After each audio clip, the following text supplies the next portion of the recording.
Gold day everyone, gold day. So trade recap natin yung post NFP trade natin. Hindi yung Friday, kundi yung Thursday na. Okay, so this was the Thursday trade.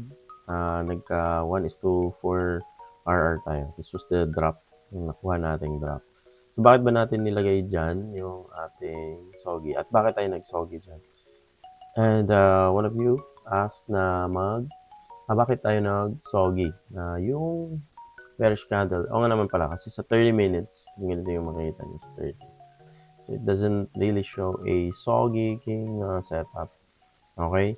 Ang Soggy King na setup na nakita ko is H4. Okay, ito yung 30 minutes. Let's go to the H4 candle. So, higher time frame. So, first, before tayo magkuha ng setup, we will see the context of the market first. So, kung makita natin dun sa news, prior to our trade, ito yung non-farm payroll, di ba? Ito yung na-release nung Wednesday. Thursday na tayo nag-trade. So, sa non-farm, masyado mataas, no?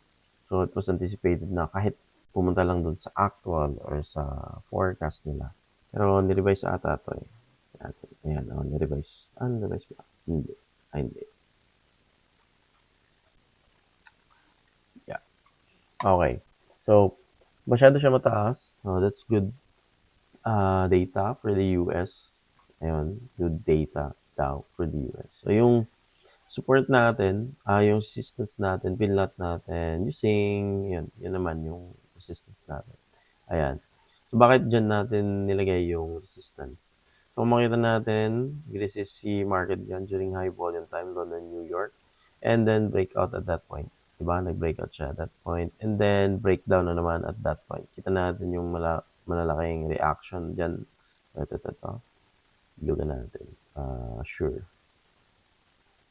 Yan. Kita na yung reaction dyan. Yan.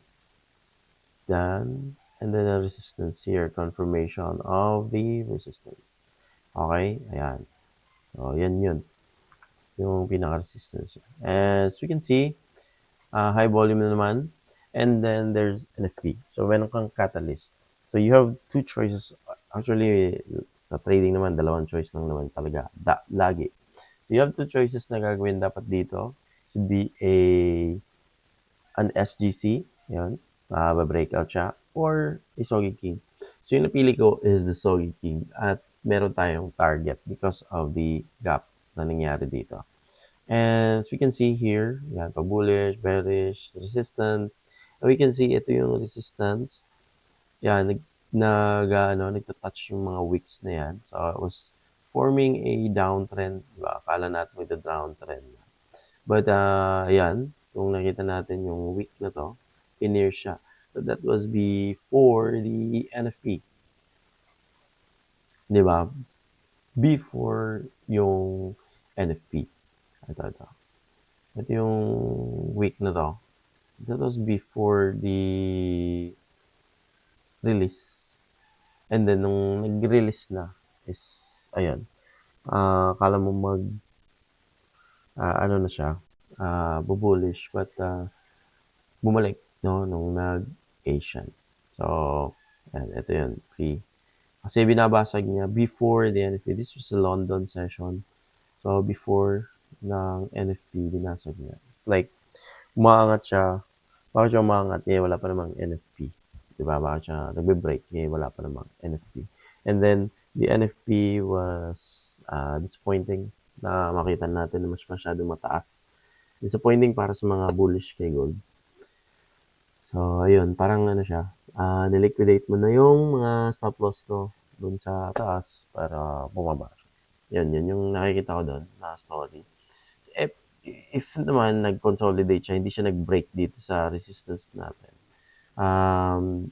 meron sanang chance na mag-breakout play ako. Pero nung nakita ko na yung London ang bumabasag, yan, nag-decide na ako na mag-soggy setup tayo kay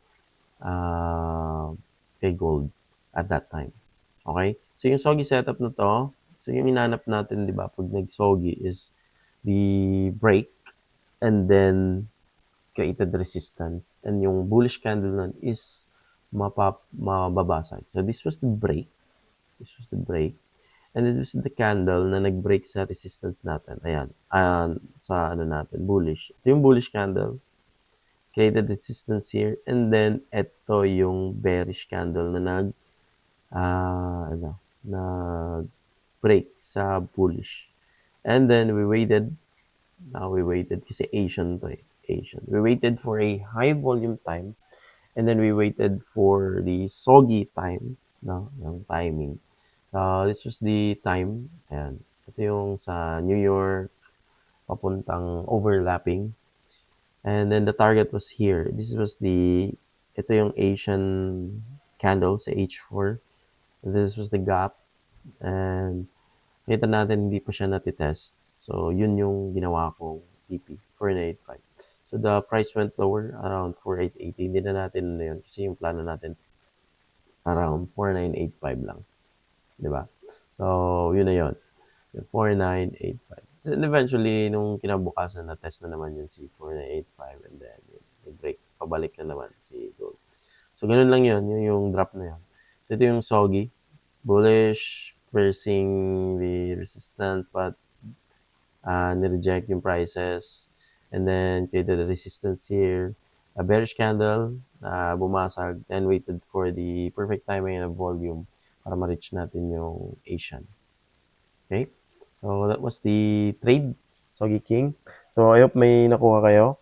So, this is a little bit of, kasi kailangan natin ng catalyst. So, yung ginagamit ko lang naman sa fundamentals, hindi ko na overanalyze.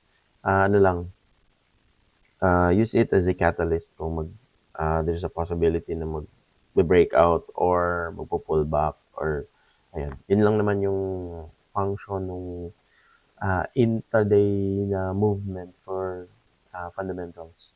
So, pero pag long term, ayun, medyo mahaba-haba na yung hintayan na yun. And then, yun, i-analyze mo na talaga ng sobra si fundamentals. Para sa akin, ginagawa ko lang siyang catalyst.